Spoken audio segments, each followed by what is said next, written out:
Hello friends, मैं Mohammad Quddus Multitech e vehicle lab में आपका बहुत बहुत स्वागत है। दोस्तों, आज हम लोग एक प्रैक्टिकल सीखेंगे कि जो ये ओकिनावा का चार्जर है, ये जो सामने बैठे हैं हमारे स्टूडेंट जो राजस्थान से आए हैं उन्हीं का है। तो ये चार्जर में क्या प्रॉब्लम है ये खुद जानने की कोशिश करेंगे। मैं केवल गाइडेंस करूंगा जिसे आप भी सीख सकेंगे और ये भी सीख सकेंगे, क्योंकि चाहे आप किसी भी तरह का चार्जर हो या कंट्रोलर हो जो ई बाइक या ई रिक्शा से संबंधित हो, आप बड़ी आसानी से यहाँ पे सीख सकते हैं। यहाँ पे कोई ब्रांड नहीं, आप जैसा ब्रांड चाहेंगे वैसा ब्रांड आप सीख सकते हैं। फिलहाल जो मेरे पास ओकिनावा का है, रियल में इसमें कुछ प्रॉब्लम है, तो क्योंकि वो STR सर्किट में प्रॉब्लम है इसलिए मैंने इसे अभी खुलवाया है समय बचाने के लिए। तो ये यहाँ पे पूरा बोर्ड लगता है, तो मैंने इसे खुलवाया है, ऐसे ये लगेगा। लेकिन क्योंकि अगर मुझे यहाँ पे कोई भी कंपोनेंट चेक करना होता है तो पूरा खोलना पड़ता है, तो इन्होंने खोला है। अब इसमें क्या प्रॉब्लम है ये अब हम लाइव आपको दिखाना चाहते हैं, और इसमें क्या खराब है ये भी आपको पता चलेगा, और कहाँ से कहाँ तक का सर्किट खराब है या ओके है ये भी आपको मैं इस वीडियो में बताने का प्रयास करूंगा। लेकिन ये लोग भी साथ साथ सीखेंगे, ये खुद करेंगे हमारे स्टूडेंट, और मैं केवल गाइडेंस करूंगा। देखते हैं कि यहाँ कहाँ तक कर पाते हैं। तो दोस्तों, अब लाइव प्रैक्टिकल आप लोग देखिए कि इसमें क्या प्रॉब्लम है। तो सबसे पहले मैं इसमें सप्लाई दे रहा हूँ, और सप्लाई के बाद इसमें क्या प्रॉब्लम है देखते हैं। अगर आप ध्यान से सुनने की कोशिश करेंगे तो इसमें किटकिट की आवाज़ आ रही है, यानी ये प्रॉब्लम है। और दूसरा, यहाँ पे कोई LED नहीं चल रही है, यहाँ पे LED लगी होती है, वो LED अभी नहीं चल रही। लेकिन अगर आप स्पष्ट सुन रहे होंगे आवाज़, यानी अभी ये रिले, इसमें प्रॉब्लम ये है कि ये रिले जो AC रिले कहलाता है, यहाँ से आवाज़ आ रही है, यानी चालू हो रहा बंद हो रहा, चालू हो रहा बंद हो रहा। इसका मतलब है कि इस सर्किट में कोई ना कोई शॉर्टिंग की प्रॉब्लम है। अब वो क्या है हम लाइव जानने की प्रयास करेंगे। साथ ही साथ ये मैं बताना चाहूँगा कि यहाँ पे एक SM ट्रांसफार्मर छोटा सा लगा है। सबसे पहले ये ऑन होता है, उसके बाद पूरा सर्किट ऑन होगा, यानी स्विचिंग सर्किट यानी चार्जिंग वोल्टेज आपको बाद में मिलेगा, पहले इसको चालू करना होता है। तो इसके लिए पहले हमें ये जानना है कि ये सर्किट काम कर रहा है नहीं, या SM काम कर रहा है या नहीं, छोटा वाला SM। तो कैसे जानेंगे? इसके लिए मल्टीमीटर को आप एडजस्ट कीजिए 600 वोल्ट DC पर। कितना रहा है? 305 वोल्ट। इसका मतलब MFC तक सर्किट ठीक है। अब आपको पता करना है कि क्या स्विचिंग हो रही है या नहीं। तो ब्लैक प्रोब को माइनस पे रखिए और रेड प्रोब को केयर से, और ये साइड के पीने पे प्राइमरी में चेक कीजिए कितना रहा है, 311।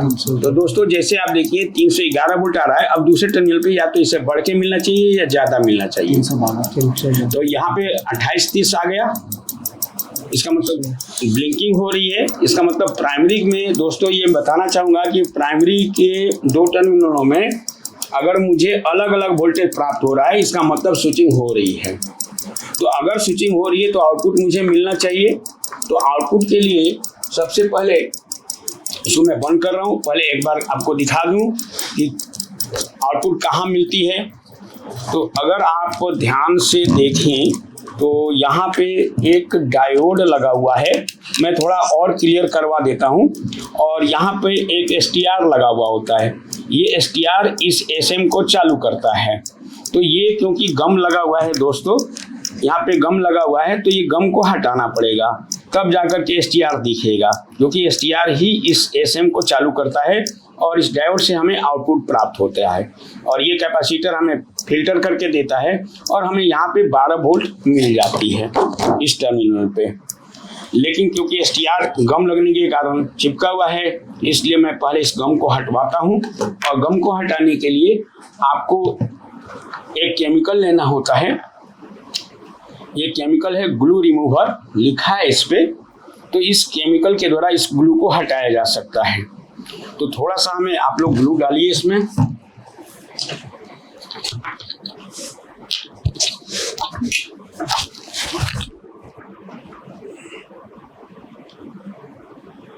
वहां पे ग्लू पे पड़ना चाहिए।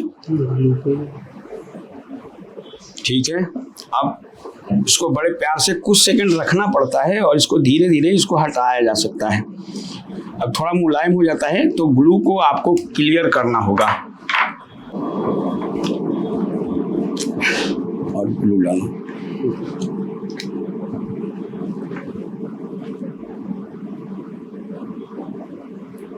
बस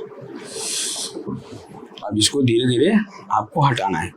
तो देखिए दोस्तों, जैसे ही ग्लू डाला जाएगा ये बड़ी आसानी से खुल जाता है, लेकिन ग्लू अच्छी क्वालिटी का होना चाहिए, जिसे ग्लू रिमूवर के नाम से मार्केट में भी मिलता है। और इस बात का ध्यान रखना है कि इसका कोई कंपोनेंट ना टूटे।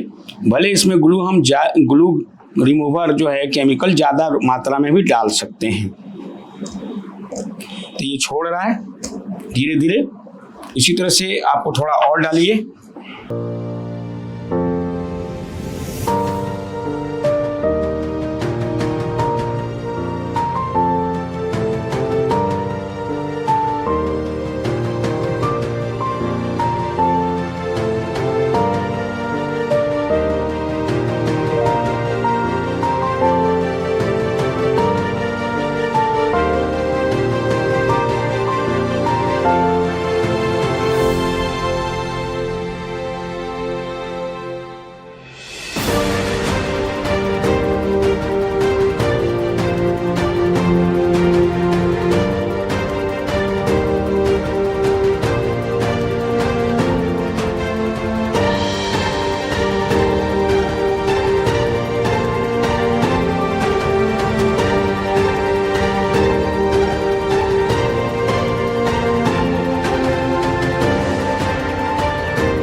देखिए दोस्तों, मैंने अभी ये हटा दिया है। तो यहाँ पे एक 8 पिन का एक कंपोनेंट है जिसे STR कहते हैं। हालांकि देखने में IC की तरह ही होता है। तो ये जो सर्किट जब काम करेगा, STR काम करेगा, तो ये SM ट्रांसफार्मर काम करेगा, तो इस डायोड से हमें आउटपुट मिलती है। जैसे कि STR तो ये काम कर रहा है, तभी ये रिले चालू है, यानी कट ऑफ की आवाज़ आ रही है, यानी कट की आवाज़ आ रही है, यानी ये रिले काम कर रहा है, क्योंकि इसको सप्लाई तो मिल रही है, लेकिन जितनी मात्रा में मिलनी चाहिए उतनी मात्रा में नहीं मिल रही है। जैसा कि आपको मैंने यहाँ पे बता दिया था कि इन दोनों टर्मिनलों पर वोल्टेज अगर अलग अलग मिल गया तो ये काम कर रहा है। फिर अब हमें इसको थोड़ा सा एक बार वोल्टेज दे करके देखना है। यहाँ पे मैंने दिया है और अब हमें इसमें प्रॉब्लम को क्रिएट करना है, यानी प्रॉब्लम क्या है उसको मैं क्लियर करना चाहता हूँ। तो जैसा कि बताया गया था कि आप इसके माइनस वाले टर्मिनल पे, जो कि इसके MFC का माइनस आपको देखना होगा जो इस साइड में लगा हुआ है। अब देखिए यहाँ पे कभी कभी बल्ब, ये जो LED है वो जल रही है, अब जल गई तो इसका मतलब अब इसको प्रॉब्लम क्रिएट खत्म हुआ, लेकिन अभी भी कभी कभी ये रुकती है। इसका मतलब ये है कि प्रॉब्लम जो था वो हमने सॉल्व किया है, लेकिन ये रुकना नहीं चाहिए। अभी भी इसको बढ़िया से अगर साफ किया जाए तो ये क्लियर हो सकता है, लेकिन अभी भी कहीं ना कहीं रुक रही है। तो रियल में प्रॉब्लम कहाँ है ये समझने के लिए हमें इसका आउटपुट चेक करना होगा। तो आउटपुट आ रही है कि नहीं ये देखना है। तो इसके माइनस टर्मिनल पर, तो दोस्तों इसके माइनस टर्मिनल पे हम ब्लैक प्रोब रखेंगे और फिर हम दोनों जो SM की प्राइमरी वाइंडिंग है उस पर वोल्टेज चेक करेंगे, जो अलग अलग मिलने चाहिए 320, 312, यानी दोनों में अंतर हो गया। तो अब हमें आउटपुट मिलना चाहिए। यहाँ से अगर हम गौर से देखें तो ये कैपेसिटर और डायोड लगा हुआ है, तो हम यहाँ पे वोल्टेज चेक करते हैं। तो इस टर्मिनल पे वोल्टेज चेक कीजिए, यहाँ से यहाँ पे माइनस पे ही रखना है, माइनस इस साइड में है, यहाँ पे माइनस है, ये प्लस है। देखिए यहाँ पे वोल्टेज आ रही है और जा रही है, अभी नहीं आई लेकिन अभी आ रही थी। इसका मतलब जो भी है ये IC या STR प्रॉपर काम नहीं कर रहा है। अभी देखिए ब्लिंकिंग चालू हो गया, इसका मतलब अभी भी शॉर्टिंग दूर नहीं हुई है। तो इसमें क्या खराब है ये जानने के लिए हमें पहले ये डायोड को चेक करना होगा, क्योंकि स्विचिंग तो हो रही है और इस डायोड पे बात करेंगे। डायोड के लिए सेल्फ के लिए हमें मीटर को डायोड के रेंज पर रखना है और उसके बाद हम चेक करेंगे।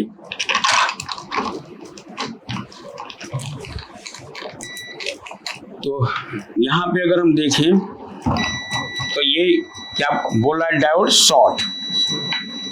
तो ये डायोड शॉर्ट बोल रहा है, तो डायोड को अगर चेंज करें तो ये प्रॉब्लम क्रिएट जो हो रहा था वो दूर हो जाएगा। तो फाइनली हम कहेंगे कि ये जो डायोड शॉर्ट है जिसके कारण ये सर्किट तो काम कर रही है, यानी SM काम कर रहा है, लेकिन यहाँ पे जो डायोड हमें शॉर्ट शो कर रहा है वो हमें शॉर्ट नहीं शो करना चाहिए था। तो अगर ये डायोड को मैं चेंज कर दूं तो ये प्रॉब्लम सॉल्व हो जाएगा। तो दोस्तों जैसा कि आपने देखा कि ओकिनावा में जो छोटा वाला ट्रांसफार्मर यानी जो DC to DC converter circuit करते हैं उसमें प्रॉब्लम फाइनली निकला और फाइनली इसमें क्या मिला, डायोड खराब। तो जब मैं इस डायोड को चेंज करूंगा तो ये प्रॉब्लम दूर हो जाएगा। जैसा कि आपने देखा था कि इसमें LED कभी जलती है और कभी नहीं जलती है, तो या तो वो डायोड शॉर्ट हो गया है या कैपेसिटर शॉर्ट हो गया है। तो इसको हम कैसे जानेंगे, डायोड को हम बाहर निकाल देंगे और बाहर निकालने के बाद अगर शॉर्टिंग दूर हो गई तो डायोड ही चेंज करना पड़ेगा, और अगर डायोड को निकालने के बाद भी शॉर्टिंग शो करी है तो कैपेसिटर खराब है। तो उम्मीद है कि इस ओकिनावा चार्जर में जो DC to DC converter circuit के बारे में मैंने बताई है आपको अच्छी तरह से समझ में आया होगा। लास्ट में ये कहना चाहूँगा कि आप जितने भी तरह के चार्जर, चाहे किसी भी ब्रांड का है, अगर आप चार्जर या कंट्रोलर ई-बाइक से रिलेटेड या ई-रिक्शा से रिलेटेड सीखना चाहते हैं तो एक बार मल्टीटेक जरूर विजिट कीजिए। तो इस वीडियो में इतना ही। थैंक यू वेरी मच दोस्तों।